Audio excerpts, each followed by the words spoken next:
A ver,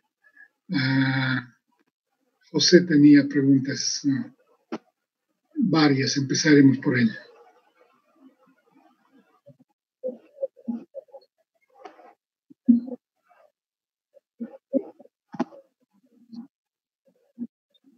Uh-huh.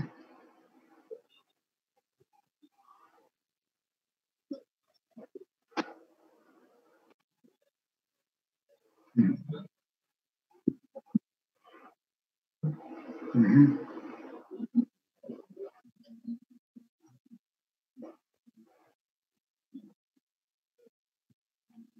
Ya. A ver, veremos. Como ya anticipamos en la anterior clase, el análisis del equilibrio del mercado de factores, en particular del mercado de recursos naturales o tierra, hoy lo vamos a realizar siguiendo a la Jones Robinson, no desde una perspectiva global o agregada, sino desagregada. Vale la pena aclarar estos conceptos porque veo que muchos no alcanzan a ver sus alcances. Cuando hablamos de una perspectiva agregada, estamos hablando de la economía en su conjunto,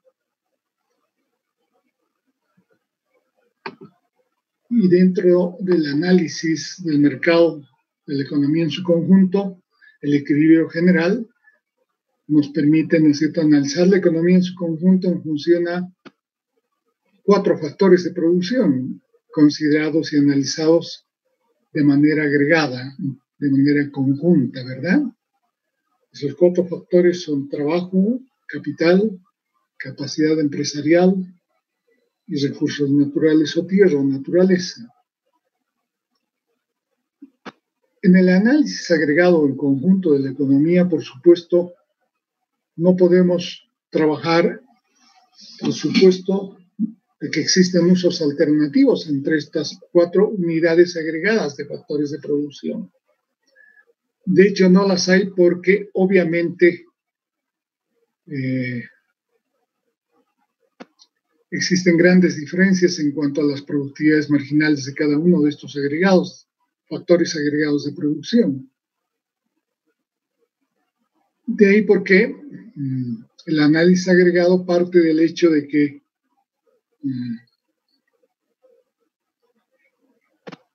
el ingreso que percibe, ¿no es cierto?, cada uno de estos factores agregados de producción en el mercado es el resultado de la interacción entre la oferta y la demanda, y ese nivel de ingreso en el caso de los recursos naturales o tierra se considera como renta.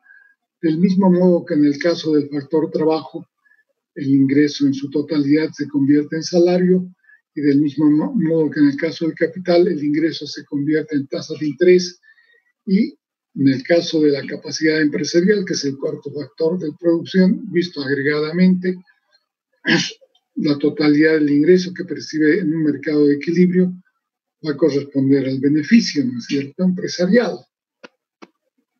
¿Hasta ahí están entendiendo? ¿Me están siguiendo? Sí, licenciado. Bien. ¿Qué pasa cuando hacemos un análisis desagregado? Sí, José.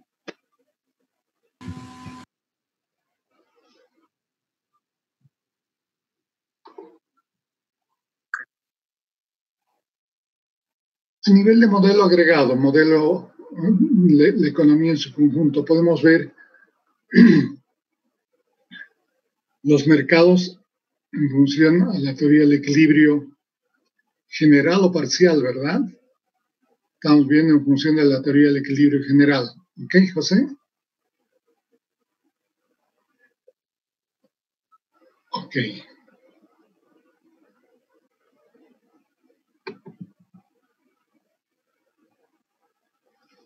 ¿Qué pasa cuando planteamos un análisis desagregado o cuando la Jones Robinson nos invita a hacer un análisis desagregado del equilibrio? Estamos entrando a la teoría del equilibrio parcial. No nos interesa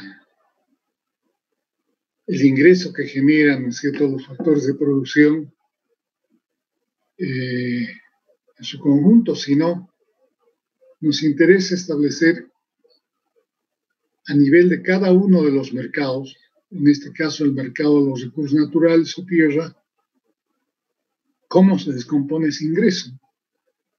Desde luego, uno de los elementos más importantes es que no todo el ingreso que se recibe en un mercado de equilibrio, por efecto de un precio de equilibrio, va a corresponder a la remuneración del factor. ¿Por qué razón? Y este es un supuesto que quiero que por favor lo discutamos ahora y que quede bien claro.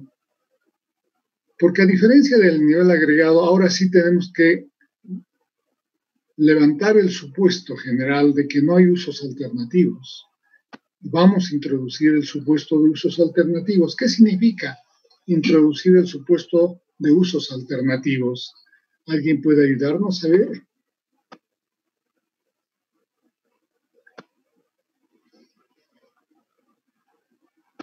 Licenciado, hablando en el contexto de la lectura, nos dice que los usos alternativos son aquellos usos de que el factor puede ser empleado en otras ramas de la industria, ¿no?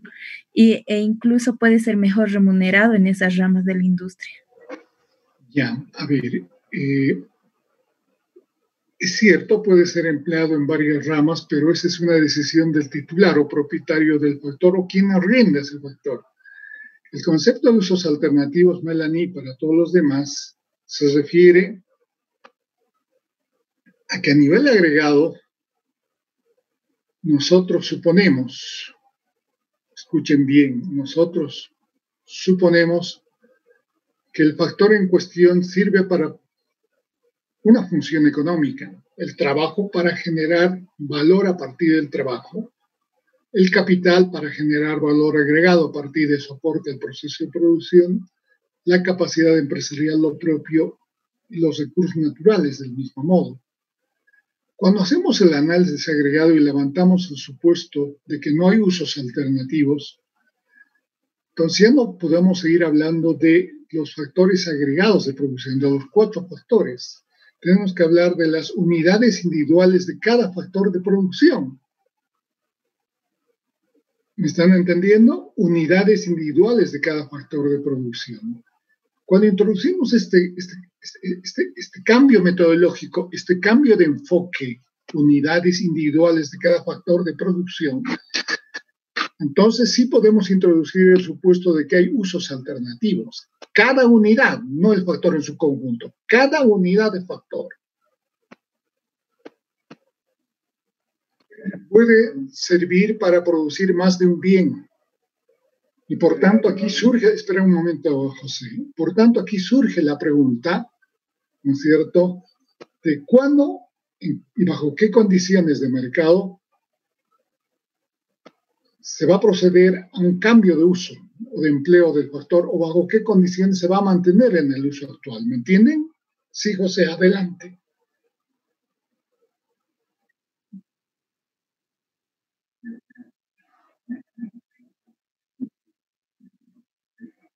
Claro. Veamos el caso de la Tierra, ¿verdad? Y vayamos al ejemplo de la Jones Robinson en su texto. Ella nos habla de una franja de tierra costera. ¿Qué significa franja de tierra costera? Bueno, esto obviamente saben ustedes. Es un pedazo de tierra que está en la costa, ¿verdad? Pues esta franja de tierra costera, al hablar de franja de tierra costera, estoy hablando de una unidad del factor tierra, no del conjunto del factor tierra. Esta unidad tiene usos alternativos. ¿Cuáles son los usos alternativos? Se puede utilizar para construir en esa franja de tierra, se puede usar esa franja para construir hoteles, o se puede usar esa franja para dedicarla a la agricultura, para producir nabos, creo que es el ejemplo que usa la Jones Robinson, ¿verdad? ¿No es cierto? Entonces ahí es donde justamente vamos donde yo les estaba explicando. Aquí estamos introduciendo el supuesto de que la unidad del factor tiene usos alternativos. Y al tener usos alternativos, obviamente, tengo que hacerme y responder a dos preguntas. ¿Bajo qué condiciones yo me voy a quedar con un determinado uso y bajo qué otras condiciones ese uso va a cambiar hacia el uso alternativo? ¿Me entienden? Entonces, en este enfoque desagregado, unidades del factor tierra, en este caso franja costera, podemos inicialmente suponer que si uso esta franja costera para producir hoteles, el ingreso que me va a generar son, por ejemplo, 12 pesos, qué sé yo, por metro, lo que ustedes quieran. Pero si yo lo dedico alternativamente, ese es el uso alternativo, a producir nabos, por ahí me va a generar, qué sé yo, 8 pesos. Si el propietario o agricultor que posee esta franja costera actúa racionalmente, va a procurar ir al uso que le permite maximizar su ingreso, ¿verdad? Y por tanto va a dedicar esta franja a la construcción de hoteles, ¿verdad? Hasta ahí esto está entendido, ¿verdad? Vamos a ir avanzando más. Fíjense ustedes, sin embargo, puede ocurrir que existan cambios en dos sentidos en cuanto al uso alternativo de esta franja costera. Puede ocurrir que hay cambios a nivel de la oferta y las tecnologías empleadas. Y puede ocurrir que hay cambios en la demanda. Ambos van a influir en el precio, ¿me entienden? Y en el ingreso que generan. ¿Me están entendiendo? Por ejemplo, sigamos con el ejemplo y veamos en términos concretos. Vamos a suponer que hay una revolución y un cambio tecnológico en la producción de nabos que generaba 8 de ingreso. Y hoy, en virtud, ¿no es cierto?, a la biotecnología aplicada a la agricultura, en la misma franja costera, en la misma extensión de tierra, yo puedo producir nabos generando un ingreso de 12. Este incremento en el ingreso resulta, ¿no es cierto?, de los saltos en la productividad resultantes de un cambio tecnológico. Las condiciones, por tanto, de producción han cambiado. Vamos a considerar que las condiciones de demanda, ¿no es cierto?, para ambos productos, turismo y alimentos, no han cambiado, la demanda no varía. Pero esta situación en la cual hoy esta franja costera, en un segundo momento, me permite obtener, vamos a poner el caso, ¿no es cierto?, de 14, un nivel de ingreso de 14, manteniéndose el uso, ¿no es cierto?, de esta franja costera en hoteles en 10, me permite hacer una diferenciación muy grande. Primero, y responder a las dos preguntas que les he hecho. Inicialmente, los rendimientos eran 12 para hoteles y 8 para nabos. Se dedicaba a esos usos. La primera pregunta es, ¿hasta qué punto, no es cierto?, yo voy a seguir usando esta franja costera en la construcción de hoteles, en la actividad turística, hasta el punto en el cual el nivel de ingreso permita a esa unidad de factor mantenerse en su uso actual y no cambiar de empleo. Para eso lo que tengo que hacer es comparar el ingreso que alternativamente en el otro uso va a generar esta franja costera. En el primer ejemplo, el ingreso alternativo era 8, por tanto, 8 es el nivel de ingreso mínimo que me permite mantener mi uso en los hoteles, que es el que genera mayor nivel de ingreso. Este nivel de ingreso mínimo que permite que esta franja costera se dedique a hoteles es lo que la Jones Robinson conoce como, o le da el nombre de precio o ganancia de transferencia. El precio o ganancia de transferencia no es nada más que aquel nivel de ingreso que permite a la unidad del factor mantenerse en su uso actual y no cambiar de empleo. ¿Qué quiere decir esto? que con el ejemplo que les he dado, con cambios, ¿no es cierto?, en la tecnología para producir nabos, yo voy a seguir produciendo o empleando la tierra, ¿no es cierto?, en hoteles, mientras el ingreso para los hoteles no baje hasta 8, ¿no es cierto? ¿Qué pasa cuando la productividad y el ingreso en nabos es mayor que la de hoteles? El caso de 14 y 12, 14 para nabos y 12 para hoteles. Aquí cambian las condiciones. ¿Cómo cambian las condiciones? Primero, el propietario, ¿no es cierto?, de esta unidad de factor, si actúa racionalmente, va a pasar de usar esta franja costera de hoteles a nabos, porque va a generar un mayor nivel de ingreso. Pero también va a cambiar el precio de ganancia de transferencia, que va a subir de 8 a 10. Y por tanto, el precio de ganancia de transferencia va a venir dado por el ingreso que va a generar esta franja costera en su uso en hoteles. ¿No es cierto? De aquí llegamos entonces a contestar a la primera pregunta y también ahora a la segunda. ¿Cómo se distribuye el ingreso? No todo el ingreso corresponde a una retribución al factor en su conjunto. Cuando hablamos en términos de unidades, hay un nivel de ingreso mínimo que permite a la unidad del factor mantenerse en su uso actual y no cambiar de empleo.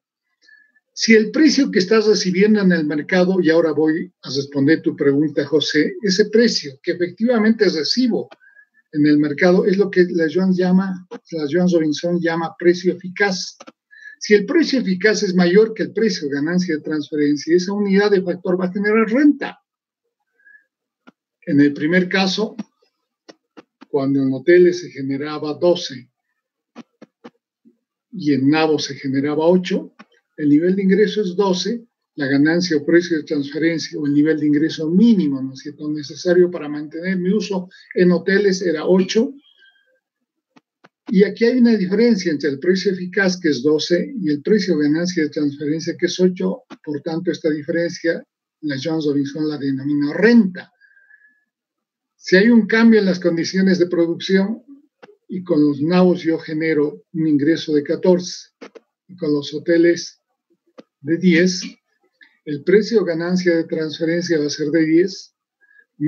Voy a migrar del uso, ¿no es cierto?, en hoteles al uso de esta franja costera en la producción de nabos y por tanto mi precio de ganancia de transferencia va a subir de 8 a 10. Y mi renta va a bajar de 4 a 2, porque el precio eficaz en este caso va a ser 14, menos los 12, ¿no es cierto?, que es el precio de ganancia de transferencia. En esta segunda instancia, la renta va a ser esa diferencia entre el precio eficaz y el precio de ganancia de transferencia, que en este caso es 2. ¿Está más claro con el ejemplo? ¿Hay preguntas? ¿José? Licenciado. Sí, Claudio. Entonces, ¿sería lo mismo decir ganancia de transferencia, precio de transferencia o coste de transferencia? A ver. El precio de ganancia de transferencia no es más que casi un sinónimo al nivel de ingreso mínimo. Al coste de oportunidad. ¿Se acuerdan del concepto de coste de oportunidad? Sí. Se aproxima, es casi un sinónimo al coste de oportunidad. Ya, licenciado. Estamos hablando de las decisiones que toma el propietario de una unidad de factor tierra, esta franja costera, que tiene dos usos alternativos. Va a destinar, ¿no es cierto?, la franja al uso, ¿no es cierto?, más rentable, al que le permita mayor nivel de ingreso. Pero el uso alternativo, que tiene un ingreso menor, va a ser el precio de ganancia de transferencia. ¿Y qué es el precio de ganancia de transferencia? Es el nivel de ingreso mínimo que va a permitir que esta unidad de factor se siga usando en las tierras, ¿no es cierto?, en hoteles y no en la producción de nabos. ¿No se ha confundido más o les ha aclarado la película? No, está claro, licenciado. Ahora, licenciado, en la lectura nos habla de un costo de traspaso. Eso Claro. no tiene relación o tiene la misma relación con el precio de transferencia. En realidad, la migración de un uso a otro está en función al ingreso alternativo que recibas. Si el titular o propietario de la unidad del factor va a actuar racionalmente, va a ir por el nivel de ingreso mayor que le obtenga en el uso alternativo, ¿no es cierto?, que corresponda. ¿Ya? Tenemos que tener ese chip en la cabeza. Estamos trabajando ahora con usos alternativos. La unidad del factor no tiene un uso específico, no produce solo hoteles. Hay un uso alternativo que es producir nabos. Si con hoteles yo genero un ingreso de 12 y con nabos genero un ingreso de 8, obviamente voy a destinar a edificar hoteles, a usar la franja para edificar un hotel. En este caso, el nivel de ingreso mínimo para mantenerme como hotelero es el ingreso que recibo en el uso alternativo menor. El precio, y es lo que se llama precio de ganancia de transferencia, en este caso 8, que es lo que yo recibiría. En este caso, vamos a suponer, por ejemplo, que hay una crisis económica. La actividad hotelera enfrenta una disminución en la demanda por viajes.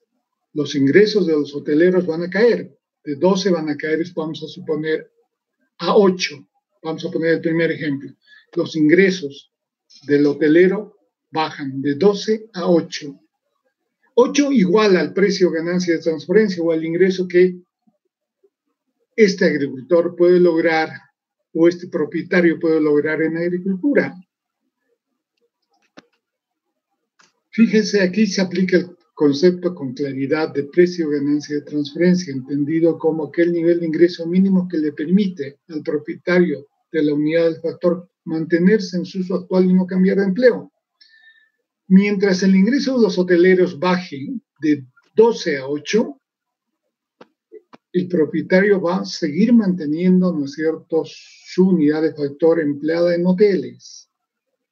Si baja por debajo del precio ganancia de transferencia, entonces va a migrar desde los hoteles al nabo, ¿no es cierto?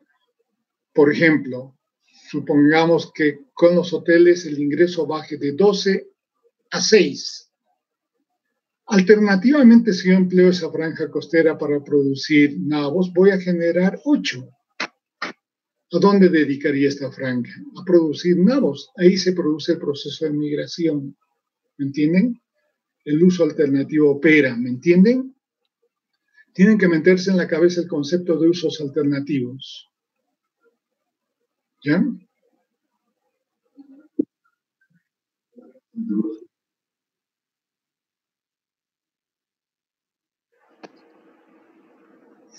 No enteramente, pero tiene que ver con el coste de traspaso. Pero en realidad no habría un coste de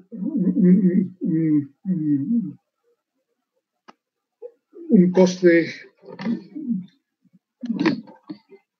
coste por transacciones, un coste por traspaso.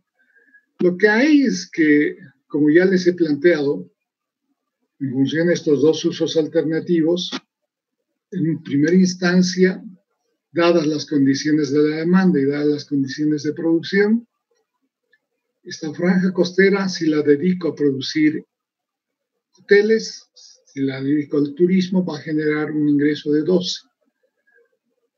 Alternativamente, si la dedico a producir nabos, va a generar un ingreso de 8. Yo, propietario, no voy a producir nabos. Voy a ir a usar la franja costera para producir hoteles y entrar en el mercado hotelero, ¿verdad? Porque voy a maximizar mi ingreso, ¿verdad? Ahora bien, si yo dedico esa franja costera a producir hoteles o servicios hoteleros, puedo enfrentar, como había planteado últimamente, condiciones recesivas en la economía. ¿Qué significa esto? Que la demanda caiga por hoteles. Y si la demanda cae, los ingresos por turistas van a caer de 12, vamos a suponer, a 8, es el ejemplo que les he dado.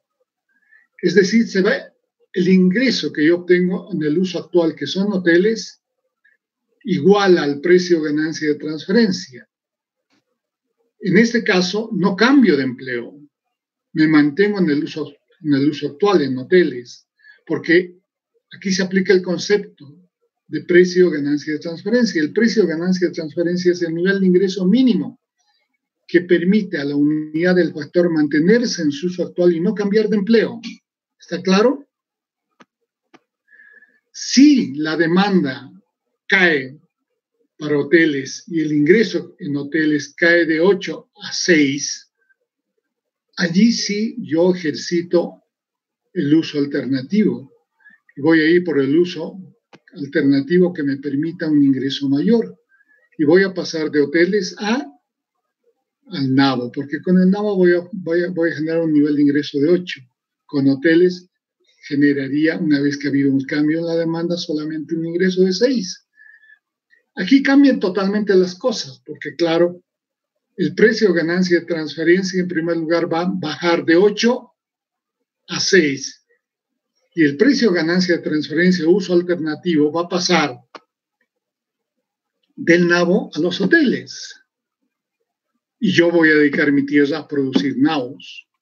Si hay una caída en la demanda, ¿no es cierto?, por NAVOs, que hace que el ingreso baje, voy a seguir usando esa tierra en NAVOs mientras el ingreso no baje de 6.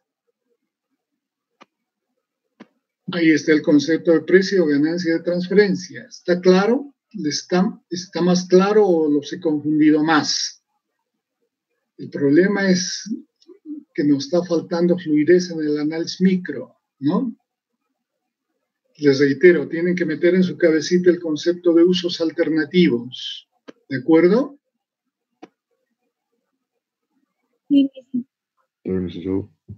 Sí, José, adelante.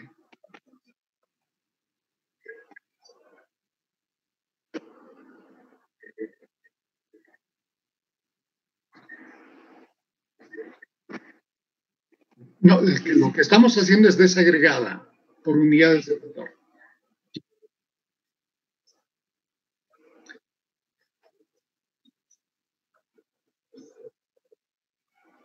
Unidad de factor. En todo el texto utiliza la Jones-Robinson, unidad del factor.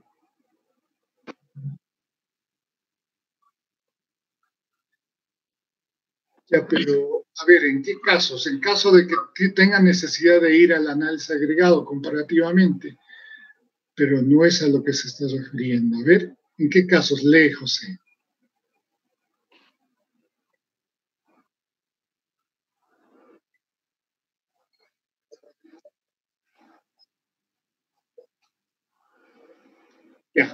Ya, claro.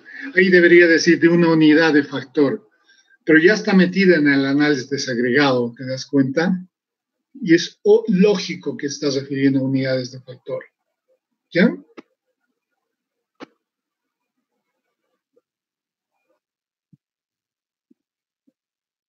No es lo mismo. Factor en su conjunto es para el análisis agregado de la economía, del equilibrio global, ¿ya? Unidad de factor es para el análisis del equilibrio a nivel de ese factor y su relación con la unidad de factor en cuestión. ¿Entiendes?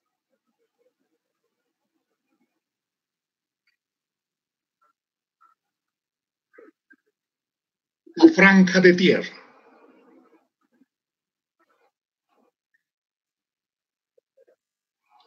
Tierra agregada en su conjunto, para la economía en su conjunto. ¿Ya?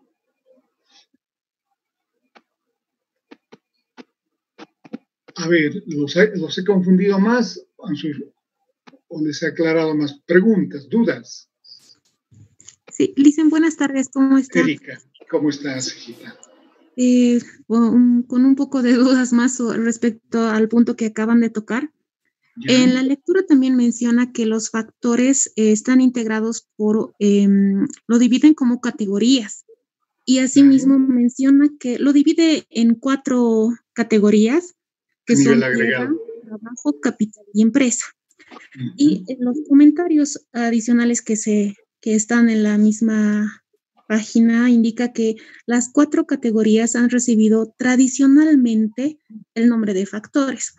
Es decir, que podríamos suponer que es lo mismo entre categorías y factores. A ver. ¿Cuándo necesitas hacer una categorización de un objeto? Necesitas cuando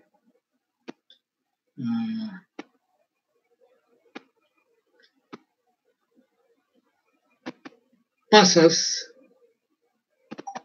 de la definición general a lo particular. ¿Me entiendes, Erika? Y en lo particular, no solamente vas a tener una categoría, sino vas a tener N categorías. Sí. Este fenómeno general. Ya. Por eso, todo el análisis de este capítulo y este análisis de las Jones Robinson supone un cambio de enfoque metodológico. Es lo que les vengo repitiendo hace 2 clases. El cambio del enfoque metodológico es que abandono el análisis agregado, la teoría del equilibrio global, general, y entro al análisis del equilibrio parcial, desagregado, y por tanto voy a ver no el factor tierra en su conjunto, sino lo particular. Ver el precio de equilibrio y las condiciones de oferta y demanda para las unidades de factor, las categorías dentro de las cuales se divide este factor general que se llama tierra, Erika. ¿Me entiendes? Ya. Sí. Ok. Ya. Ahora sí. Gracias, Lice. Muy bien.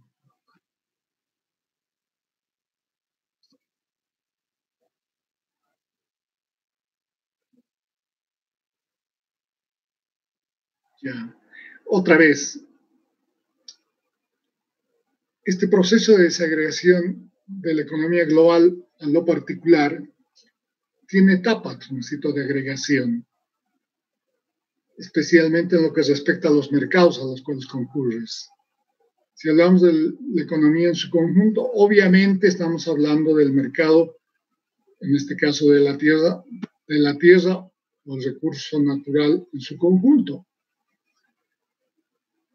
Pero la tierra puede usarse para producir alimentos, en cuyo caso aparece una rama de la agricultura, que se llama la agricultura, ¿verdad? Una rama de los recursos naturales que se llama la agricultura. La tierra también se puede usar para producir pastos, en cuyo caso va a surgir otra rama, que es la ganadería, ¿verdad? ¿No es cierto? Ahora, cada rama está compuesta de una gran multitud de productores agrícolas, con una gran cantidad, además, de productos alimenticios. En la agricultura se puede producir una variedad enorme de productos. Lo propio que en la ganadería, ¿no es cierto? En la ganadería, yo puedo hacer ganadería ovina, porcina, vacuna, etcétera, etcétera, ¿me entiendes? Cuando bajamos a este nivel, ya estamos hablando a nivel en el concepto de la Joan de industria. De industria es específico, la rama es un nivel agregado y el conjunto de la economía es el conjunto de ramas. ¿Está claro, José?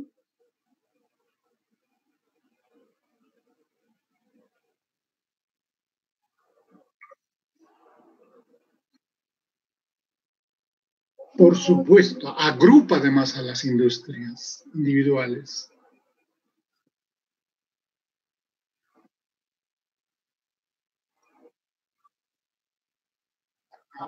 No es así, ¿no es cierto? Y el conjunto de ramas hacen al conjunto de la economía. ¿Ya? Ok. ¿Qué otra pregunta más? Me gustan las preguntas, son inteligentes. Apuntan que han leído y han encontrado dificultades de comprensión. A veces el lenguaje. Licenciado. Álvaro. Licenciado. Yo la comprensión que he hecho en esto de las partes. Por ejemplo, la tierra tendría su propia función de producción, el capital su propia función de producción. Eso es lo que más o menos yo entendería. ¿Está bien? A ver, no te metas en ese tema, pero bueno, vale la pena hacer un comentario. Si estuviéramos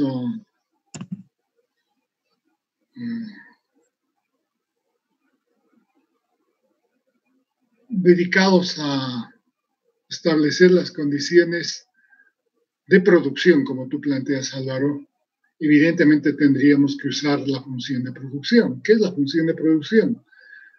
La función de producción es aquella herramienta que nos permite relacionar un producto con un conjunto de medios o factores e insumos de producción. Y dadas las condiciones de mercado y las condiciones de producción, nos permite la función de producción, dada una tecnología y dadas las condiciones del mercado, nos permite, ¿no es cierto?, una determinada relación entre el empleo de factores y su resultado, que es un producto. En estas condiciones, obviamente, la función de producción nos permite una combinación, la combinación eficiente de factores para maximizar el producto. Este no es el tema que le preocupa a la Jones-Robinson. A la Jones-Robinson le preocupa un cambio en las condiciones de producción cuando hay una innovación tecnológica que permite mejorar los rendimientos y el ingreso en un uso particular. El ejemplo que veíamos es cuando, en el caso de los nabos, hay una revolución técnica, ¿no es cierto?, porque se está aplicando la biotecnología a la agricultura, que permite subir los ingresos cuando yo uso esa franja costera en nabos de 8 a 14. Que si yo estoy usando semillas transgénicas, por decir algo, ¿ok? Aquí hay un cambio en las condiciones de producción, un salto en los niveles de productividad. Pero ese no es el propósito del análisis, no es desentrañar bajo qué condiciones se da la nueva combinación de factores. Este es un dato. Ha habido un cambio en las condiciones de producción, ha habido una innovación tecnológica que ha permitido, ¿no es cierto?, que usando la franja costera o la porción de tierra en producir nabos, ahora con esa nueva tecnología, en vez de generar un ingreso de 8, voy a generar un ingreso de 14. Ese cambio tecnológico no se ha dado en la industria, ¿no es cierto?, de los hoteles. Y por tanto, debo comparar el ingreso que voy a obtener con nabos, que es 14, con el ingreso que ya estaba dado, ¿no es cierto?, en hoteles de 12. Esto cambia totalmente las condiciones del análisis, porque el precio de ganancia de transferencia sube de 8 a 12 y el precio eficaz sube de 12 a 14, pero hay un cambio en cuanto al uso de la unidad del factor, porque ha ido del uso alternativo de menor ingreso al de mayor ingreso, ¿me entienden? Sí, licenciado. Ok, más preguntas, por favor. Licenciado, buenas tardes. Buenas tardes. Tenía una consulta. La lectura nos mencionaba sobre una tasa de interés negativa. Ajá. ¿Cómo debería entender eso? Y la siguiente pregunta es si esto se aplica en la realidad o ocurre ahora esto de la tasa negativa, de interés negativo. No te estoy escuchando o entendiendo. A ver, si eso se aplica, ¿qué? Si eso ocurre ahora, licenciado, una tasa de interés negativa. Okay. ¿Cómo te llamas? Gonzalo, licenciado. Gonzalo, ok. A ver. A efectos de lograr una mejor comprensión del texto de la Joan.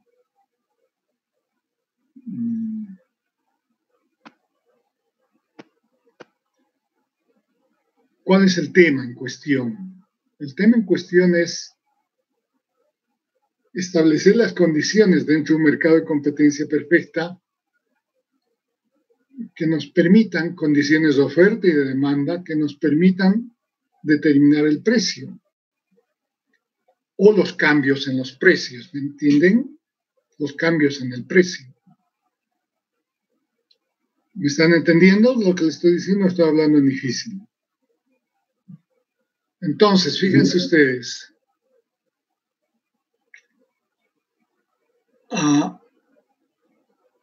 A nivel de cada unidad de factor, con su uso alternativo mejor, es obvio que en el caso, por ejemplo, del dinero,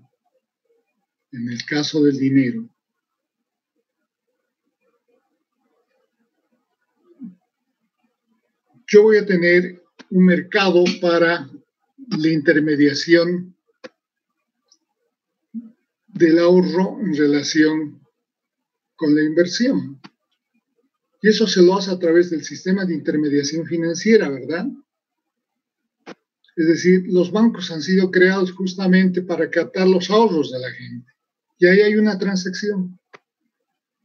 Existe una gama, un número enorme de ahorristas que son oferentes potenciales de fondos prestables, que son oferentes de ahorros, ¿no es cierto?, de dinero ahorrado. Incluso el que está ahorrando tiene dos opciones alternativas, fíjense ustedes. La primera opción es guardar ese dinero debajo de su colchón, ¿verdad? Esa es una opción alternativa. En cuyo caso no vas a recibir ningún ingreso, ¿verdad? Y va a correr muchos riesgos de que le roben su dinero, ¿verdad? ¿Cuál es el otro uso alternativo? Que vaya al sistema, al mercado, al sistema bancario, y vaya banco por banco para saber cuánto están pagando como tasa pasiva de interés, ¿me entiendes? Cualquiera que sea el pago que hagan por tasa pasiva, obviamente va a generar un ingreso que no lo logra en el uso, ¿no es cierto? Primero, que es guardar tu dinero bajo el colchón. En el segundo caso, entonces, fíjense ustedes,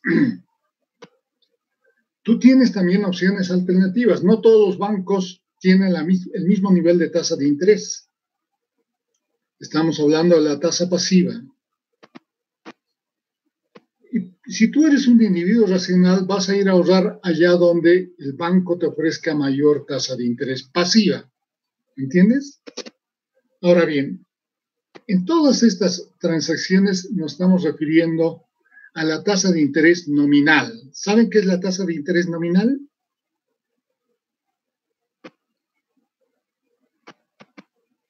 No recuerdo ahora, licenciado.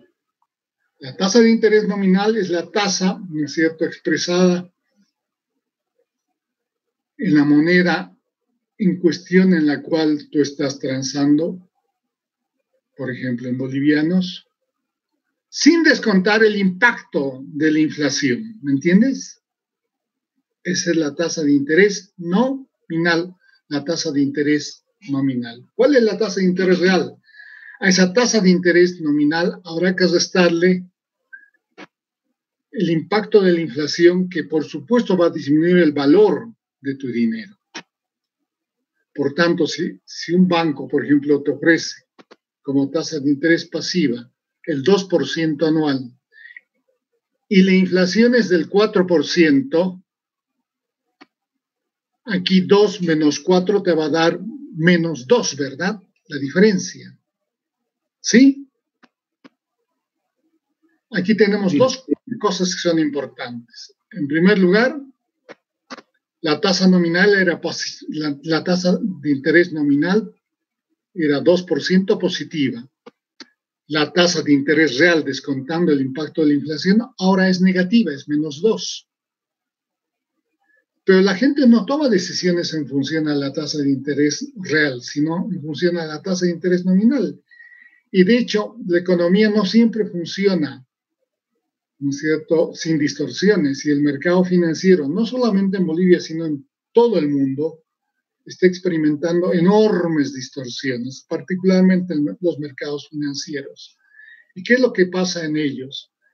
que obviamente estamos en una época en la cual los bancos centrales, en su afán de evitar la crisis, vienen llevando adelante desde la década de los 90, finales, mediados de los 90, políticas monetarias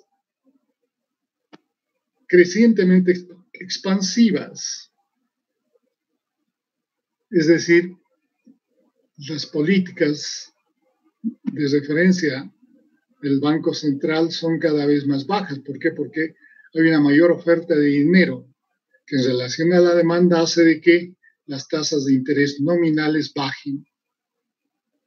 Las tasas de interés nominal han bajado tanto debido a este desenfreno y descontrol de los bancos centrales, particularmente el Banco Central de Estados Unidos, en su afán de evitar la crisis financiera mundial, en su afán de evitar la deflación. Pues este desenfreno en cuanto a la expansión de la oferta monetaria ha determinado que la tasa de inflación en la economía americana, por ejemplo, hoy sea superior a la tasa de interés nominal.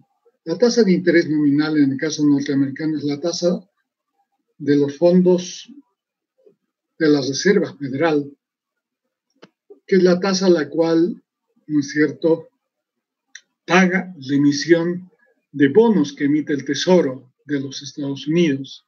Es la tasa de interés mínima, que ofrece seguridad, aunque poca rentabilidad. Esa tasa de interés en este momento está cercana a cero, está en 0,25% y oscila entre 0 y 0,25%. Pero esto está ocurriendo desde la década de los 90, lo que demuestra que hay un exceso de oferta monetaria. Si ustedes comparan esta tasa de interés nominal del 0,25 con la tasa de inflación anual en Estados Unidos, la tasa de inflación anual en Estados Unidos en este momento está oscilando entre 1,25 y 1,50. Hagan la diferencia, hagan la resta.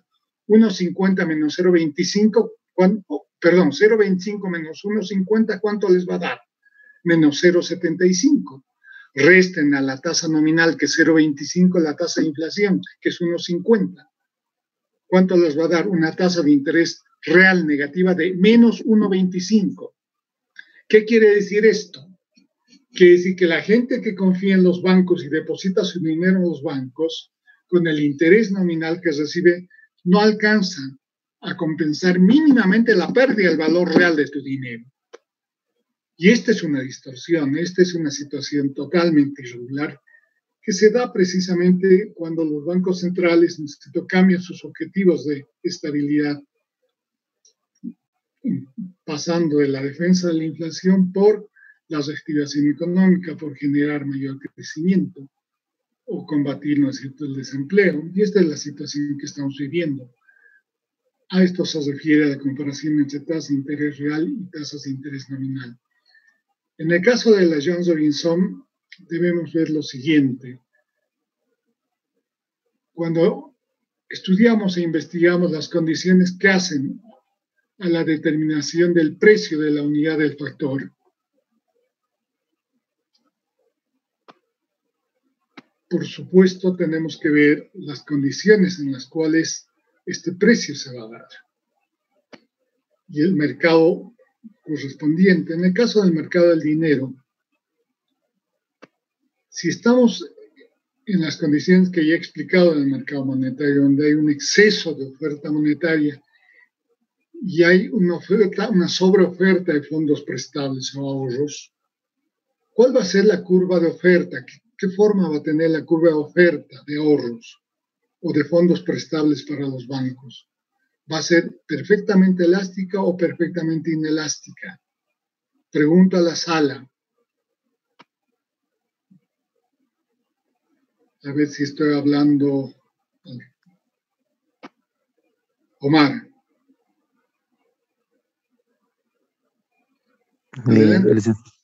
Licenciado, a lo que yo entendí, sería inelástica porque los precios afectarían a las tasas de los bancos. No, Omar. Muy bien, licenciado. A ver. A eso es a lo que yo me refiero, pues, cuando les digo que tenemos tremendas deficiencias en nuestra formación en micro. Estamos hablando de la forma y pendiente de la curva de oferta, ¿verdad, Omar? ¿Oferta de qué? Oferta de ahorro, oferta de fondos prestables hacia la banca, ¿verdad? Si estamos en las condiciones actuales en las cuales los bancos centrales inundan la economía con dinero, aún haciendo emisión inorgánica, obviamente la oferta de fondos prestables va a ser abundante, ¿verdad? Y si es abundante, ¿qué forma va a tener la curva de oferta de fondos prestables o de ahorro? Va a tener la forma, ¿no es cierto?, de una línea horizontal o una curva de oferta total perfectamente elástica. ¿Qué significa esto? Este es el famoso ejemplo del 5% que trabaja la Jones Robinson, ¿verdad? Que hay una abundancia enorme de dinero y de fondos prestables y, por supuesto, la tasa de interés va a venir dada por la demanda de los bancos. Los bancos van a, en función a su demanda, fijar la tasa de interés pasiva, que en este caso es del 2% anual. Bueno, vamos a suponer el 5% que creo que usa la Jones Robinson. Pero estamos frente a una curva de oferta totalmente elástica, perfectamente elástica, una curva horizontal. Es decir, haya poca oferta o mucha oferta, ¿no es cierto? La tasa de interés o su precio no va a variar del 5%. Lo que sí va a variar en función a la demanda es la cantidad de fondos prestables que la banca va a tomar de esta abundante cantidad de ahorros que se ofrecen al sistema. Pero siempre a la tasa de interés del 5%. Si alguien intenta, ¿no es cierto?, algún banco intenta pagar más del 5%, va a tener un verdadero aluvión de ahorristas que van a ir a ese banco e inmediatamente la tasa de interés va a bajar, la nominal, y va a volver al 5%, ¿me entienden? Así se razona. ¿Te ayudó, Omar, o te he confundido más? Sí, licenciado, entendido. Muy bien. Gracias, licenciado. Okay. José.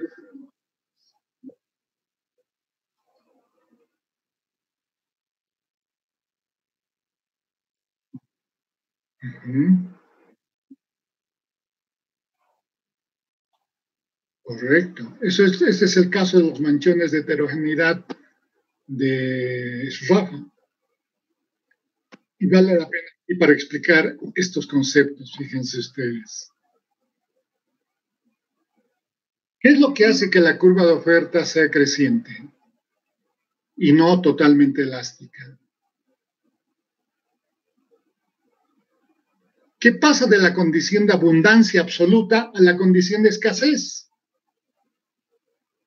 ¿Entienden? ¿Está claro, José?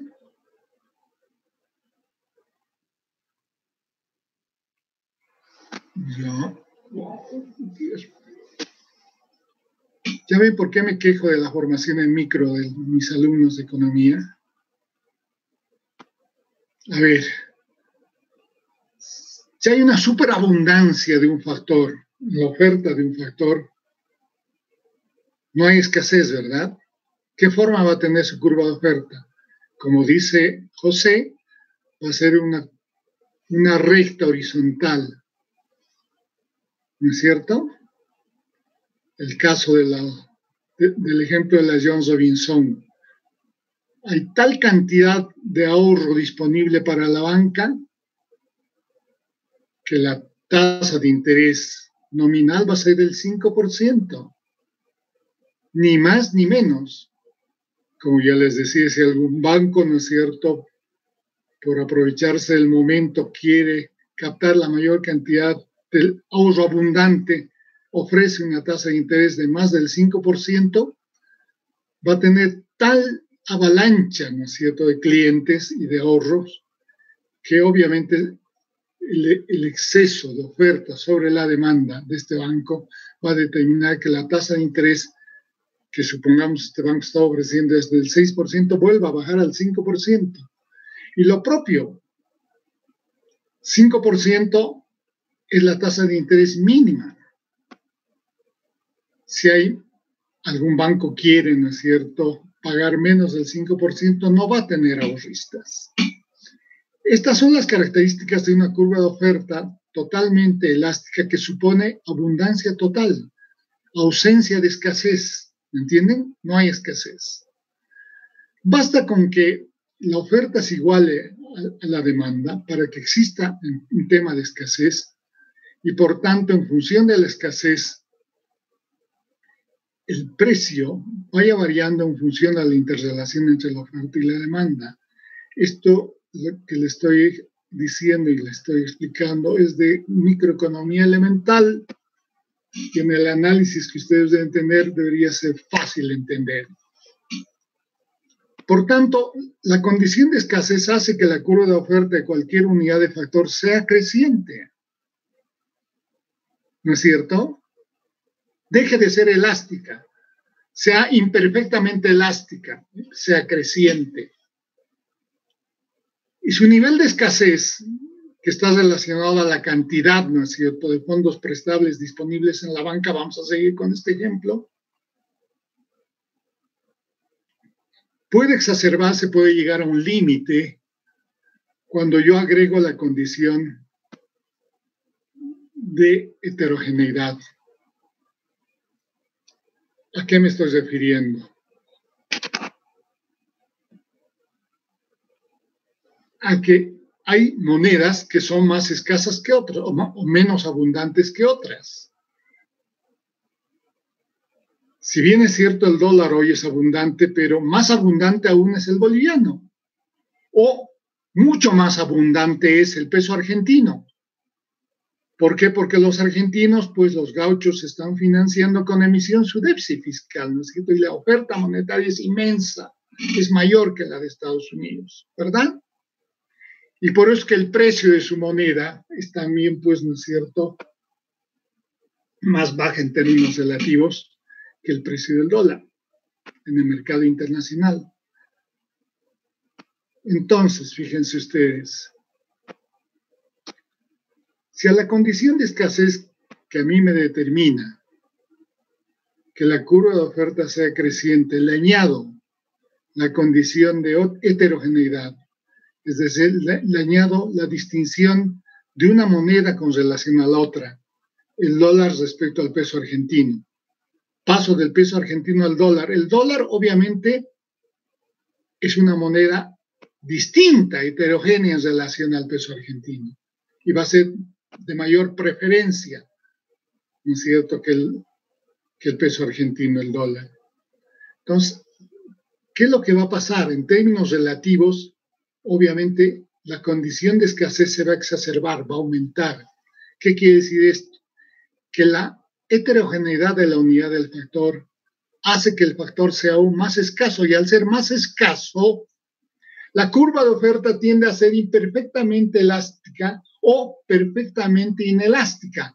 Tiende a ser una línea recta, vertical, ¿verdad? ¿Me están entendiendo o aquí ya se han perdido?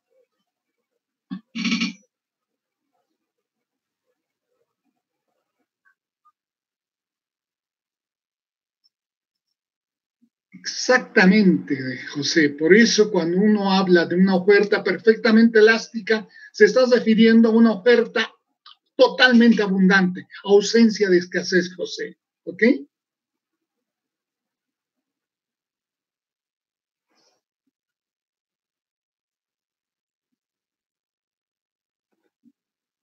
Una moneda en particular, estamos hablando del peso argentino, que está devaluado. No. Claro.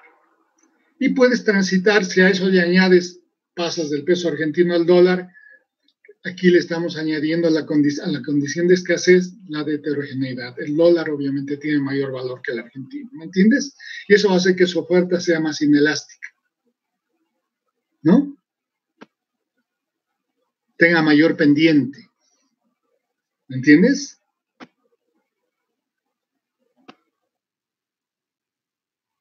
Okay. ¿Se dan cuenta, mis queridos alumnos? Quizás yo estoy perdiendo mi tiempo, no sé, pero yo siempre me quejo, es decir, hay una gran deficiencia en la formación de micro, mis queridos alumnos, ¿o no? ¿O no es así?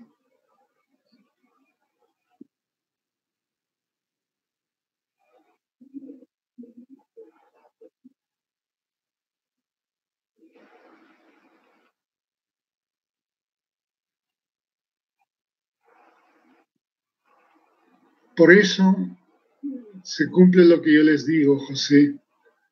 Cuando ustedes le ponen esfuerzo, tiempo, inteligencia para leer y entender a un maestro en economía, van a obtener ganancias importantes en términos, ¿no es cierto?, de su conocimiento de la teoría económica y las técnicas, las herramientas analíticas. Por eso no tiene sentido, pues, hacer lecturas de cosas fáciles o banales. Hay que leer lo difícil, ¿verdad? Porque así uno crece, avanza, detecta sus deficiencias y va corrigiéndolas. Hasta ahora hemos leído un clásico, un maestro en el manejo de la abstracción como es Ricardo, y ahora estamos leyendo a uno de los economistas que viene de la vertiente neoclásica, una de las economistas que viene de la vertiente neoclásica, se formó en el pensamiento neoclásico, fue discípula, la discípula más distinguida de Keynes, la Jones Robinson, me estoy refiriendo a la Jones Robinson, pero debido a su preclara inteligencia, la Jones Robinson detectó pues estas contradicciones, estas distorsiones e incongruencias teóricas en el modelo neoclásico y se descubrió a Marx y leyó a Marx.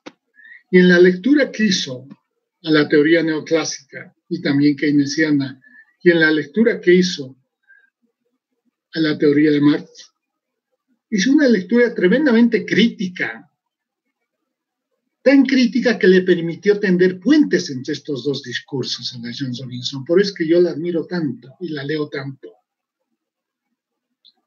Tendió puentes entre estos dos discursos y fue tremendamente crítica para mostrar todas estas deficiencias o incongruencias o inconsistencias lógicas y teóricas.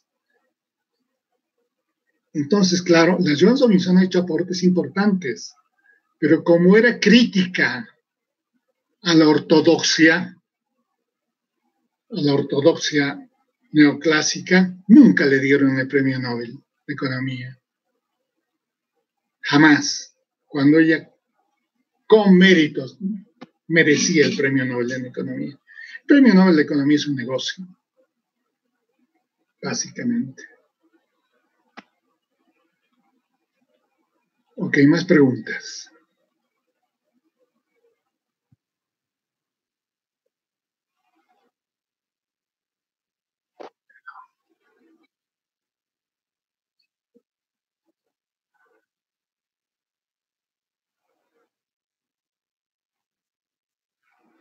Claro, claro. La anterior clase les dije, José, ahora nos olvidamos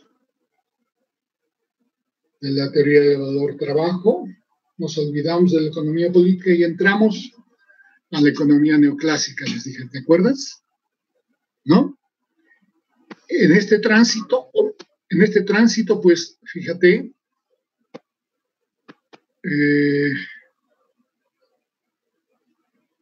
Vamos a usar también la abstracción, pero la abstracción en el sentido del ceteris paribus, es decir, vamos a congelar un conjunto de relaciones que hacen a la realidad del mercado, pero para poder llegar a la relación esencial. La relación esencial está en función a la escasez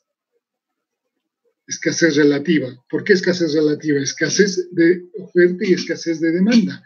Va a haber escasez en la medida en que la demanda supere a la oferta y solo entonces aparece el fenómeno de la escasez, José. Y en esa medida recién va a aparecer la competencia entre los demandantes que exceden en conjunto a la oferta necesito disponible de un factor para poder ofrecer un precio positivo y cada vez mayor en la medida en que el exceso de demanda sea creciente. En otras palabras, el criterio de escasez es el que está detrás de la explicación del precio y no el valor trabajo, José, ¿me entiendes?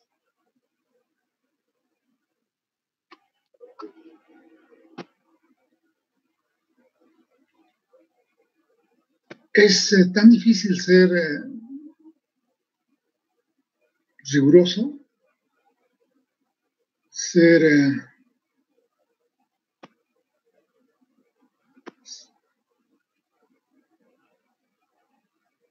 estamos en una ciencia abstracta, chicos. La abstracción es una condición sine qua non para desarrollar la economía. Más preguntas, José.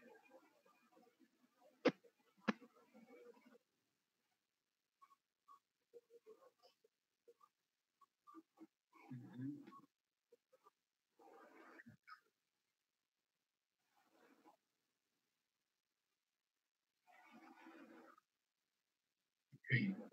Explicaremos primero por qué la Jones-Robinson plantea la necesidad de construir curvas individuales de oferta. ¿Ok? ¿En qué casos no sería necesario recurrir a la construcción de curvas individuales de oferta? No sería necesario recurrir a la construcción de curvas individuales de oferta si es que aceptamos el rompecabezas de Shop. Shop es un ortodoxo en la teoría neoclásica. ¿No es cierto, José? ¿Por qué? Porque Shop lo que nos está planteando que es el problema de la asignación de recursos en cualquier mercado se asemeja mucho al tema de la construcción o el armado de un rompecabezas. ¿Entienden? Tienes un rompecabezas, supongamos de un determinado tamaño, 1 por 1, 10 por 10, 10 centímetros por 10 centímetros. Y ese rompecabezas está constituido por 5 piezas. Imagínense, hagan el esfuerzo. Aquí están en relación dos aspectos. El marco, que es el tamaño del rompecabezas, y la forma, ¿no es cierto?, de las piecitas. Las piecitas no pueden ir a ningún otro lugar más que al lugar que les corresponde de acuerdo a su forma. Y eso lo encuentran a través de un proceso, ¿no es cierto?, de acierto y error. De tal manera que cada pieza ocupa el lugar que le corresponde y se arma así el rompecabezas. Shop está asemejando el armado del rompecabezas a lo que ocurre en un mercado de competencia perfecta. En un mercado de competencia perfecta, el precio va a ser el resultado de la interacción entre la oferta y la demanda. Y en el fondo, el precio que arranque cada mercancía o cada bien o cada factor va a estar en relación directa a su escasez relativa. Y no tiene más que un lugar y y una ubicación que está dado justamente por su grado de escasez relativa. ¿Me entienden? ¿Me entienden? Ahora bien, el rompecabezas de Shaw, por tanto, cuando asemeja al armado de un rompecabezas el proceso, ¿no es cierto?, de formación de precios en mercados de competencia perfecta, funciona cuando la economía crece. Es decir, cuando el marco del rompecabezas pasa de 10 por 10 a 20 por 20. ¿Qué pasa cuando el tamaño del rompecabezas sube de 10 a 20 por 20? Y mantenemos las 5 piecitas del rompecabezas. Para que pueda armarse ese rompecabezas, pues el tamaño de las piecitas tienen que crecer en la misma proporción, ¿verdad? ¿Me están siguiendo? Que ahí va a operar, obviamente, el principio de error y acierto para lograr ubicar la piecita al lugar que le corresponde. Es así como funciona el mercado. Y esto va a ocurrir con todas las piezas. ¿Qué son todas las piezas? Todos los factores de producción, ¿me entienden? Todos los factores de producción existentes en una economía. ¿Qué estamos planteando? Que cuando la economía crece, los precios de los factores son flexibles al alza y van a subir en la misma proporción a la escasez relativa de los factores, ¿me entienden? Por tanto, el rompecabezas de Shaw como un mecanismo con el cual uno se distrae y juega va a funcionar como mecanismo de asignación de recursos cuando la economía crece. Pero ¿qué pasa cuando la economía decrece o cuando el tamaño del rompecabezas de Shaw se achica? Ya no es 10 por 10, ahora es 5 por 5. Siguiendo el mismo razonamiento y la misma lógica, las piezas deberían achicarse, cada una de ellas también en la misma proporción, ¿verdad? ¿Me están siguiendo? Pero ocurre, y aquí viene el genio de la Johnson, que te dice, cuando la economía se achica, los precios de algunos factores de producción, especialmente aquellos vinculados con el hombre, no pueden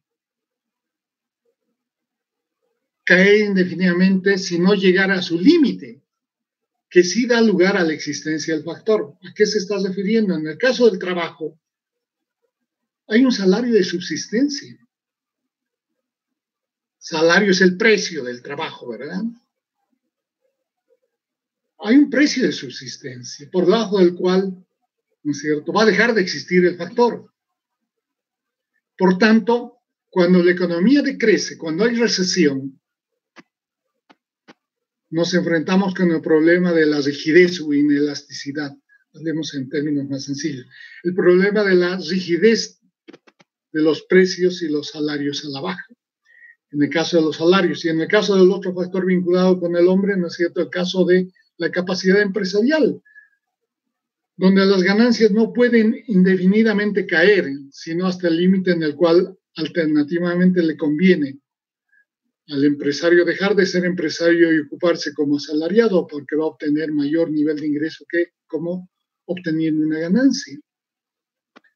Entonces aquí es donde ya no funciona el rompecabezas de Shaw como un mecanismo de asignación de recursos cuando la economía decrece. Entonces, como la Joan Robinson es una mujer muy inteligente, dice, pues no podemos cruzarnos de brazos. Lo que tenemos que hacer acá es encontrar soluciones. Las soluciones son particulares para cada una de las unidades de factores. Pero si nos ponemos a construir una curva de oferta para cada unidad de factor que es infinita, no nos va a alcanzar nuestra existencia para construir todas las curvas de las unidades individuales de cada factor.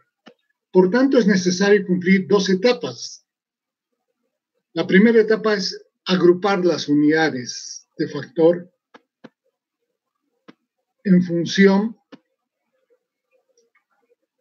a su productividad o su costo de oportunidad, ¿no es cierto? Es decir, la primera etapa es agruparlos en función a su grado de homogeneidad. Y para ello utiliza, ¿no es cierto?, la unidad de eficiencia, ¿verdad? O el concepto y el criterio de que voy a agrupar las unidades de factor que sean perfectamente sustituibles entre sí. Los factores perfectamente sustituibles entre sí son los factores homogéneos o que se aproximan a un grado de homogeneidad muy grande, ¿verdad, José? ¿No es cierto? Entonces, la primera tarea es agruparlos en función a su grado de homogeneidad. ¿Ya? Para que este trabajo sea posible. Y la segunda tarea es, una vez que he agrupado en unidades más o menos homogéneas, debo encontrar una unidad de medida. La unidad de medida está en función a su, él la llama unidad de eficiencia, a su productividad.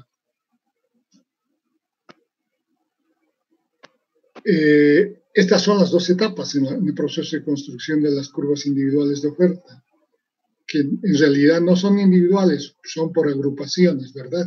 ¿Está aclarada tu duda, José?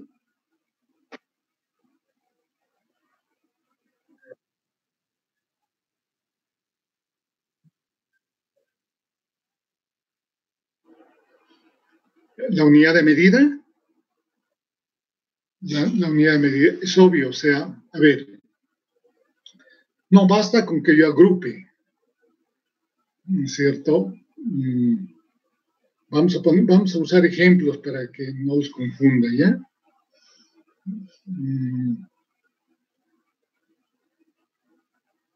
Vamos a suponer que estamos en el mercado del trabajo y ahí están las unidades de trabajo que pueden dedicarse a la actividad agrícola o a la actividad minera, alternativamente. ¿Ok? ¿Me están siguiendo? Yo como trabajador, como unidad, puedo dedicarme a buscar trabajo en la agricultura o en la minería, ¿de acuerdo? En el chapare o en la minería, para hacerlo más gráfico. Puedo ir a buscar trabajo al chapare o puedo ir a la minería, ¿ok? ¿De acuerdo? Ok.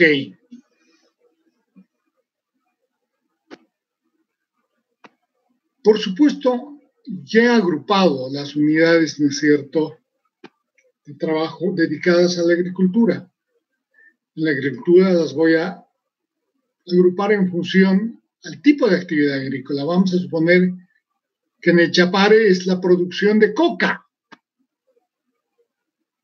para el narcotráfico, obviamente. Y en la producción de coca, obviamente, la unidad de medida del trabajo no es simplemente el número de horas de trabajo que destines allí, sino está en función, además, a, qué sé yo, a la cantidad de coca que obtengas por cato de coca. Cato es una unidad de medida de extensión de la tierra, ¿verdad? Entonces, cuanto mayor en función al trabajo, tú puedes obtener mayor cantidad de hojas de coca por cato de tierra,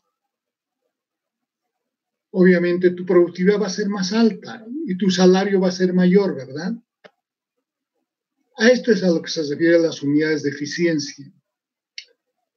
En el caso minero, no es lo mismo que vayas a trabajar en las minas para trasladar cosas, los famosos carreros. Ahí no necesitas ningún nivel de conocimiento y especialidad. Ahí recibirás probablemente un nivel de salario, ¿no es cierto?, mínimo, bajo. Y alternativamente puedes ocuparte y puedes tener en la mina la ocupación y la tarea de perforista en interior, mina que requiere conocimiento de máquinas y conocimiento además del trabajo mismo para encontrar la beta. La retribución, el salario va a estar en función a la productividad, ¿me entienden? A la unidad de eficiencia. Y en el caso minero no va a ser la misma, ¿no es cierto?, que en el caso cocalero, ¿verdad? ¿Está claro? José.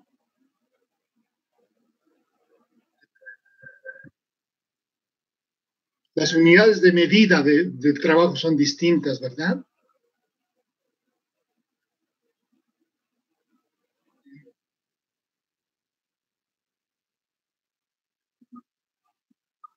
Exacto. ¿Qué es la segunda tarea que hay que cumplir?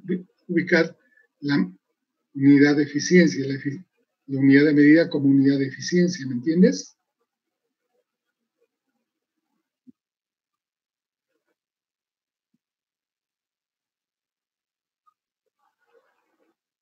Trabajo específico, en una actividad específica.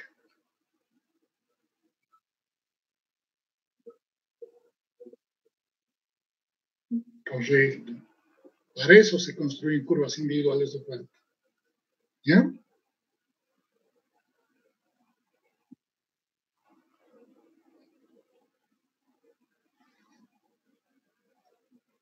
Más preguntas. Están muy callados los demás. ¿Por qué no preguntan? Licenciado. Sí, Álvaro, dime. En la explicación que hizo sobre la recesión, habla sobre la rigidez de precios. ¿Acaso en una recesión los precios no están variando? ¿Por qué tendría que decir rigidez? En una recesión, ¿qué es lo que enfrentas en el mercado? Caída en la demanda, ¿verdad? Sí. Cuando hay caída en la demanda, ¿qué efecto tiene esto en los precios? Una caída de la demanda, bajan. Los precios bajan, sí, ¿no? Y deberían bajar proporcionalmente a la caída en la demanda. Si la demanda cae a cero, el precio debería bajar a cero, ¿verdad? Ya, listo. Eso puede ocurrir en el caso, ¿no es cierto?, de las unidades de factor no vinculadas con el hombre, por ejemplo, tierra. Podemos llegar a un precio cero, una renta cero, y eso no va a dar lugar a que desaparezca la tierra. O el caso del capital. La tasa de interés puede ser cero. Incluso la tasa de interés real, como hemos visto en la clase de hoy, puede ser negativa. Y aún siendo negativo el precio real, ¿no es cierto? La gente no va a dejar, ¿no es cierto?, de prestar dinero a la banca, ¿me entiendes? Pero estos dos ejemplos del capital, dinero y de la tierra, los precios en un proceso de recesión pueden caer hasta cero y no por eso van a desaparecer los factores. Pero no ocurre eso con las unidades de factor vinculadas con el hombre. Trabajo y capacidad empresarial, que sí tienen un nivel de ingreso mínimo que sí da lugar a la existencia del factor. En el caso, ¿no es cierto?, del trabajo, hay un salario mínimo de subsistencia que debe alcanzar un nivel que le permita al obrero y su familia su reproducción.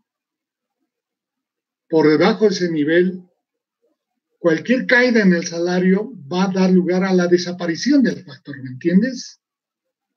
Y lo mismo pasa con la capacidad empresarial, que es otro factor vinculado con el hombre.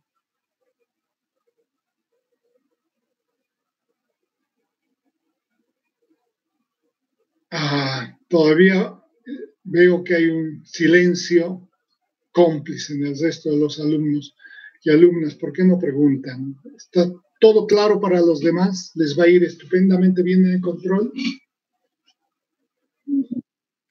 Sí, José.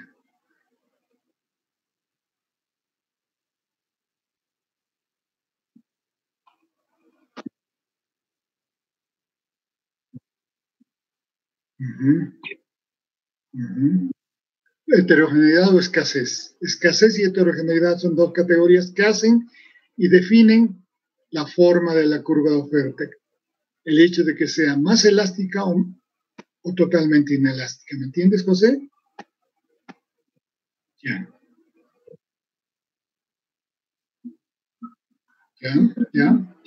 Las comparaciones entre ramas e industrias, entre ramas y el resto de la economía, entre industrias y el resto de la economía y las ramas. Adelante.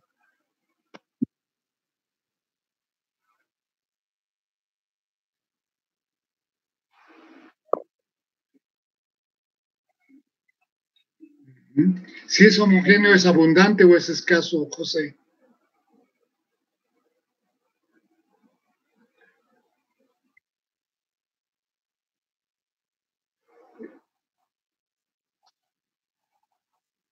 No, de acuerdo, pero es que aquí estamos hablando de la cantidad de unidades.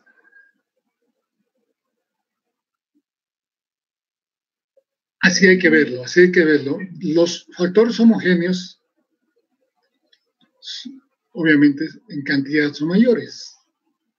Las tierras mejor situadas, aquellas que tienen riego, aquellas que tienen, ¿no es cierto?, una corteza superior más rica que permite reproducir productos de mejor manera. Esas tierras, especialmente en los valles al borde de los ríos, son escasas, ¿verdad? Pero esas tierras al borde de los ríos y en los valles es un grado de heterogeneidad en la tierra, ¿verdad? Es una tierra heterogénea. Esa tierra es más escasa o más abundante. Es más escasa. La heterogeneidad exacerba la escasez. Por eso la escasez es una condición necesaria para que la curva de oferta sea creciente y pueda generar renta. Pero si además de ser escasa, la unidad del factor es heterogénea, es decir, es una tierra de valle al borde, ¿no es cierto?, de un río, que es mucho más escasa, entonces esa tierra de mejor calidad va a ser mucho más escasa y su oferta va a ser más inelástica, su oferta probablemente va a ser totalmente rígida, ¿me entiendes, José?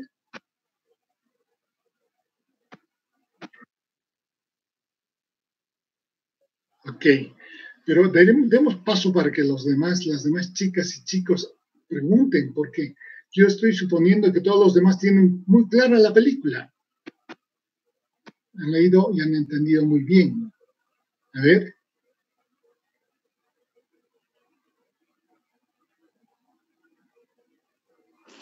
Bueno, licenciado, licenciado, escuchando la explicación, ¿no? Y está muy interesante. Y siguiendo la lectura, bueno, en la lectura nos habla sobre, bueno, para mí no está muy claro, los precios de fuga y las ganancias de fuga. ¿Podría explicarnos un poco de eso, por favor, licenciado? Vamos a volver al ejemplo que les he dado. Un pedazo de tierra que está ubicado en la costa, que tiene dos utilizaciones alternativas, dos usos alternativos. Esa tierra la puedo usar para construir un hotel, en cuyo caso los ingresos que me va a dar son de 12, o esa tierra la puedo emplear para producir nabos, en cuyo caso el ingreso que me va a dar es 8, ¿verdad? Ahora bien,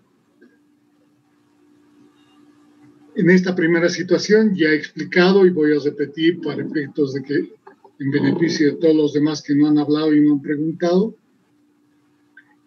el precio eficaz es el precio, ¿no es cierto?, o el ingreso dado por el uso alternativo mejor. En este caso, ¿no es cierto?, es el precio y el ingreso de usar el pedazo de tierra en hoteles. Es 12, ¿verdad? Es el precio eficaz, ¿ya?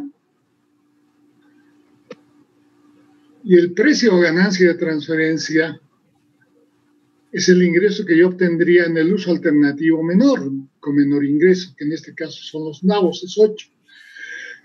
Perdón. Ojalá no me resfríe. Es 8, ¿verdad? Entonces, 8 es el precio o ganancia de transferencia, que vamos a entenderlo como aquel nivel de ingreso, perdón, como aquel nivel de ingreso mínimo que me permite usar esa franja de tierra en hoteles y no cambiar a nabos. O sea, si se deteriora el mercado, ¿no es cierto? Y hay recesión en la economía, el ingreso en los hoteles puede caer de 12 hasta bajar hasta 8. El precio eficaz puede ser igual al precio de ganancia de transferencia, en cuyo caso me mantengo en mi uso actual y no cambio de empleo. Pero si la caída en la demanda y la recesión es mucho más fuerte, el precio eficaz puede ser inferior a 8, puede ser llegar a 6 en el caso de los hoteles, en cuyo caso cambia totalmente. ¿Por qué? Porque si soy racional, yo tengo que usar esa franja de tierra ya no en hoteles, sino en nabo, porque con nabos voy a obtener 8 y con hoteles voy a obtener 6, ¿verdad? De ingreso. El precio eficaz pasa a ser 8. Y el precio de ganancia de transferencia pasa a ser 6, que es el nivel de ingreso que yo obtengo cuando uso la franja de tierra en la producción de hoteles. Ahora, obviamente, hay un precio de fuga, ¿no es cierto? En este caso, ¿cuál ha sido el precio de fuga? El precio de fuga ha sido cuando el precio a nivel de hoteles ha bajado de 8 hasta llegar a 6, ¿verdad? ¿No es cierto? Sí, licenciado, ahora sí. ¿Qué precio de fuga? Porque me ha permitido salir de un uso a otro más rentable, ¿entienden? Reitero, tiene que cambiar su chip en términos de usos alternativos, que eso debería estar permanentemente en la mente del estudiante de economía y del economista. Pero en nuestra carrera, pues, es pedir peras al olmo.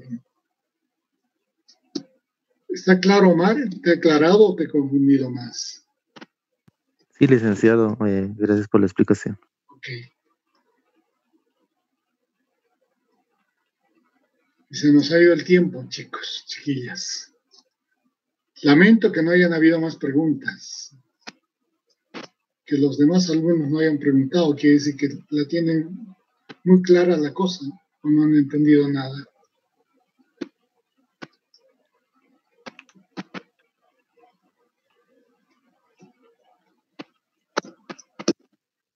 La próxima clase entramos al control directamente, ¿ok? Vamos a parar acá si es que no hay más preguntas. ¿De acuerdo?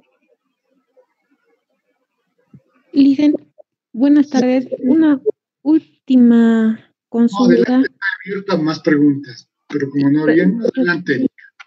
Respecto a lo que comentaba sobre el precio y ganancia en fuga, podríamos entender que el precio en fuga es la precio en fuga es la disminución del precio, es decir, la brecha que ha existido entre el precio mayor que ha alcanzado, en este caso el hotel, hasta llegar al precio mínimo o uso alternativo menor que ha alcanzado. Y la ganancia en fuga podría ser también la diferencia que ha alcanzado del uso alternativo menor a mayor. La ganancia a precio de transferencia en caso de que se produzca la fuga también cambia, ¿verdad? Porque el precio de ganancia de transferencia ya no va a venir dada por su uso en los nabos, sino por su uso en el hotel. Sí. 6, ese va a ser el precio de ganancia de transferencia, Erika. Y el precio de fuga es el que determina que ganando 12, ahora voy a pasar a nabos para ganar 8, ¿verdad? 8, sí. Es el precio de fuga, que disminuye, pero voy al nivel de ingreso alternativo mejor.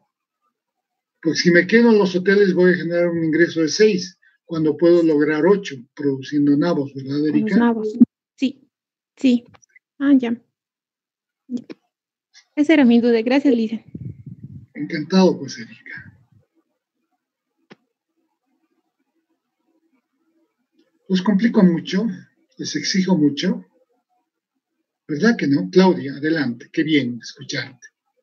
Licenciado, disculpe, si según los usos alternativos y el ingreso que un factor pueda obtener, puedo pasar de nabos a hoteles.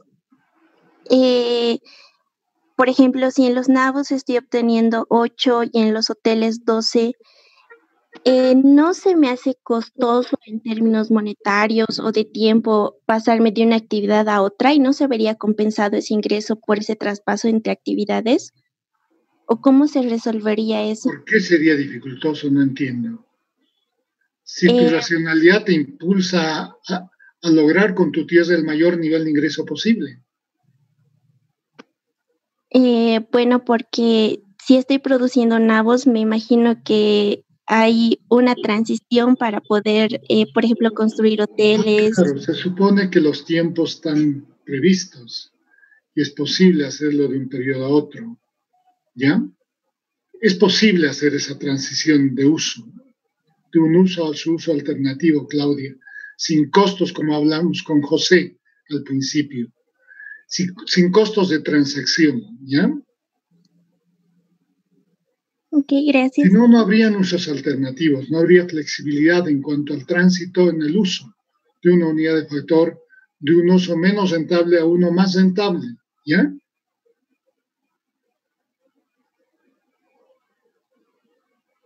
Pregunta más, Claudita. ¿Te he aclarado o te he confundido más? No, está bien, licenciado, muchas gracias. Ya.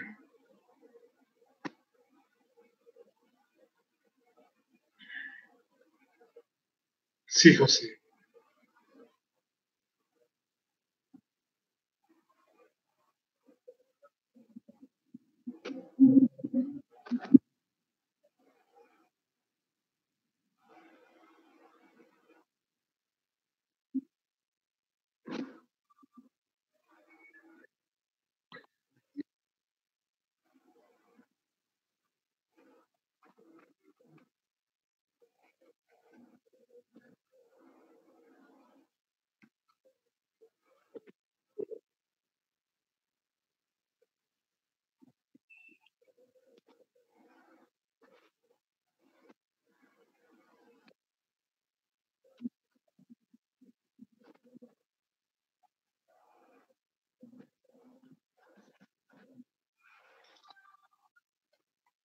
¿Ya? Mucho depende, y eso es lo que hace la Jones Robinson, de la importancia o grado de importancia que tenga la demanda del factor en la rama o en la industria respecto al conjunto de la economía.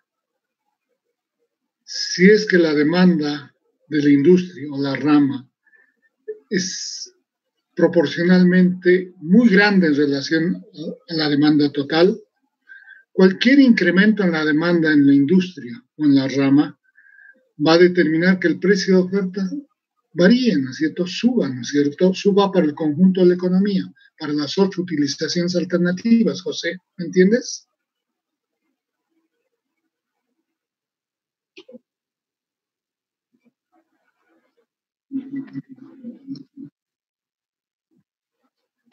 Nos estamos aproximando a las del día. ¿Qué pasa? A ver, vamos a poner un ejemplo.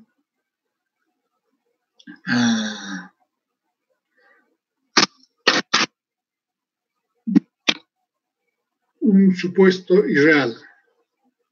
Todos en el occidente nos dedicamos a la actividad minera, cosa que no existe, pero supongamos que puede ser, ¿ok? Y estamos hablando solo del mercado de trabajo en occidente. Hay otras actividades. La actividad, por ejemplo, informal en servicios, qué sé yo, comercio minorista, usura, empleados públicos, que van a ocupar menos gente que lo que está ocupando la minería. ¿Me entiendes, José? Entonces, ¿qué pasa si la minería expande su actividad y aumenta su demanda al doble? ¿Qué va a pasar con el precio de oferta de la economía? Va a subir, ¿verdad? Porque si sube la minería, va a subir para todas las otras actividades. Construcción, actividad informal, burocracia, etcétera, etcétera. Porque si no, esas actividades se van a quedar sin trabajadores, ¿verdad? José.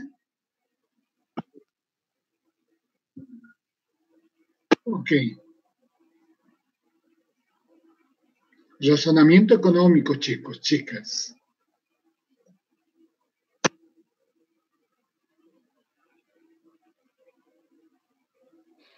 Licenciado, y Sí, disculpe, en cuanto al propósito general de la lectura, al final nos menciona que el análisis que está haciendo está basado en el rompecabezas de Shaw y también nos menciona a Sarafa. ¿Y sería en general que busca criticarlos o analizar sus teorías? No, el propósito del trabajo de la Jones Robinson, que es una genio, es demostrarnos que cuando cambiamos de enfoque, cuando cambiamos de approach metodológico, cuando dejamos de analizar la economía en su conjunto, en términos de grandes agregados, en términos del equilibrio general, y nos abocamos al análisis del equilibrio parcial de un factor y un mercado específico, ese cambio de enfoque metodológico nos permite algo que es muy importante.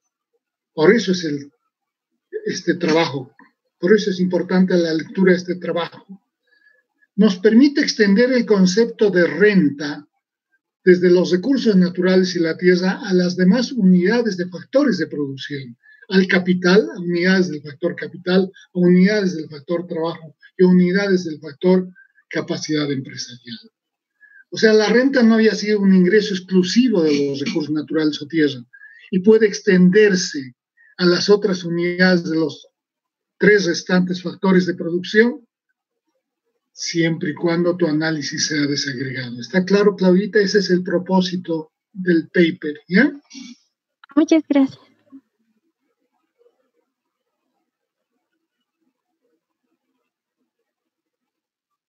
Sí, José.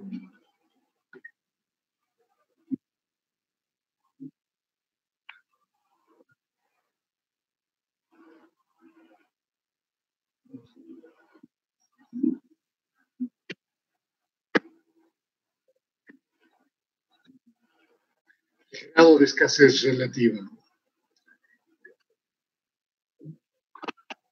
El que exista exceso de demanda sobre la oferta.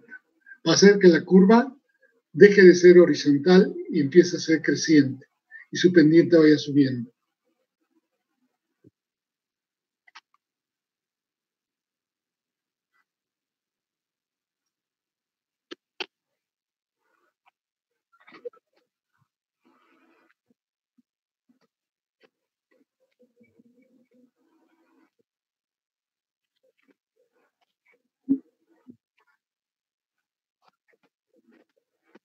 Ya, a ver. Si estás frente a una unidad o unidades de factor cualquiera que son escasas, su curva de oferta va a ser creciente. Siendo la curva de oferta creciente, la escasez, que es la condición que hace que esta curva de oferta sea creciente,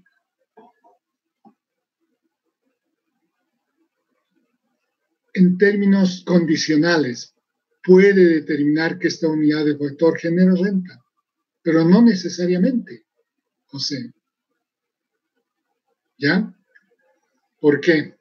Porque la escasez es una condición necesaria, pero no suficiente para que la unidad de factor genere renta. ¿Cuál es la condición necesaria y suficiente? Que a la escasez se agreguen calidades diferentes del factor. Esas son más escasas aún. Por eso es que yo insisto, la heterogeneidad exacerba la condición de escasez y hace de que la curva de oferta pase a ser decreciente a totalmente inelástica, rígida, ¿me entienden? Esas sí van a generar renta, ¿no es cierto? Esas unidades, que además de ser escasas son heterogéneas, las de mejor calidad. ¿Está claro, José?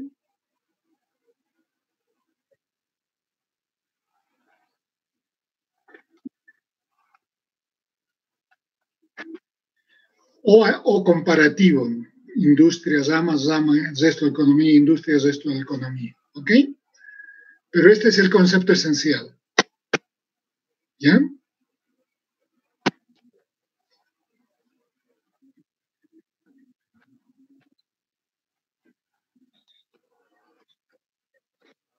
Claro, porque la condición de escasez es una condición necesaria, pero no suficiente, porque, claro, puede ocurrir que en función a sus utilizaciones alternativas exista, ¿no es cierto?, una actividad que te genere un mayor ingreso. Y eso puede provocar precios de fuga y salidas, ¿no es cierto?, de un uso a otro.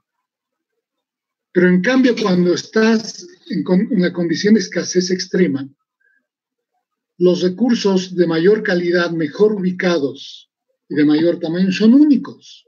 No tienen una utilización alternativa. Por tanto, su curva de oferta es totalmente inelástica y eso sí van a generar renta. Y su renta va a ser función de la curva de demanda. Si la demanda es baja, la renta va a ser baja. Si la demanda es alta, la renta va a ser alta. ¿Está claro? ¿Está más claro, José? Ok.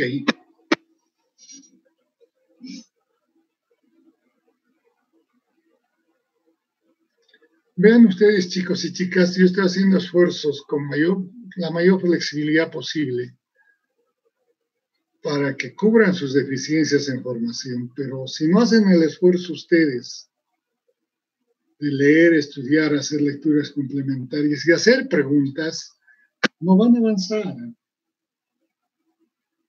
Deberían estarme bombardeándome con preguntas.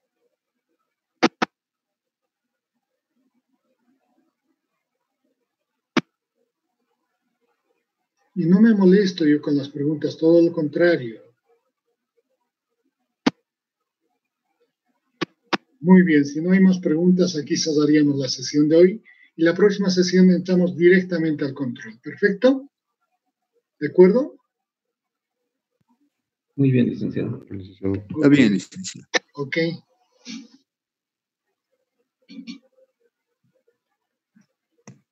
Sigo preocupado, ¿eh? Porque el grado de participación en preguntas ha sido muy bajo.